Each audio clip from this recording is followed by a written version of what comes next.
এরা করেছে মূলত জাগ্রত জুলাই, এদের সাথে আছে জুলাই ঐক্য এবং ইনকিলাব মঞ্চ, এবং জুলাইয়ের চেতনা বিশ্বাসী প্রতিটা মানুষের সাথে আছে। তো এই হলো বিষয়। আর কেন করেছি বলতে আপনিও জানেন যে গত বছরের জুলাই কি হয়েছে, করাটাই আবশ্যক ছিল, না করাটাই ছিল অদ্ভুত ব্যাপার, অসম্ভব ব্যাপার, এবং এটা হতে থাকবে।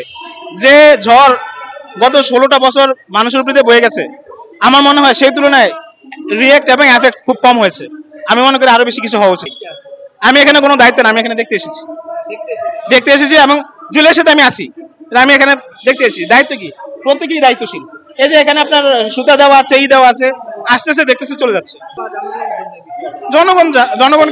জনগণকে জানানোর জন্য না। আমাদের দেশের মানে সমস্যাটা হলো, আমাদের দেশের রাজনৈতিক নেতৃবৃন্দ মনে করেন জনগণ জানে না, কথা বলে যে জনগণকে জানাবো।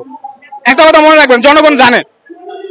রাজনৈতিক নেতারা পত্রিকা পড়ার টাইম পায় না, কিন্তু জনগণ, আমি, আপনি, আমরা যারা কাজ নেই, বসে বসে দোকানে সব পত্রিকায় পড়ি, কোটি কোটি টিভি দেখি, আমরা জানি, বাট নিজেদের জীবন জীবিকার তাগিদে আমরা ভুলে যাই।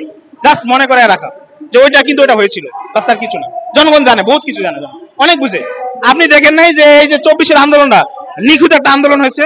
আপনি কি মনে করেন জনগণ না জেনে না বুঝে এটা করেছে? জনগণ না বুঝে করেনি, জনগণ সবাই বুঝে।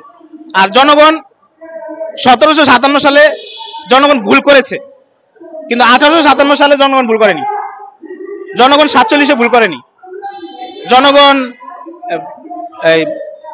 মানে বাংলাদেশের বড় বড় যে আন্দোলনগুলো হয়েছে সেখানে জনগণ ভুল করেনি। জনগণ ভুল করেনি বলে আন্দোলনগুলো হয়, এবং ভবিষ্যতেও বাংলাদেশকে চাপায় রাখতে গেলে এটাই ভুল হবে, আর জনগণ যেটা করবে সেটাই ঠিক হবে।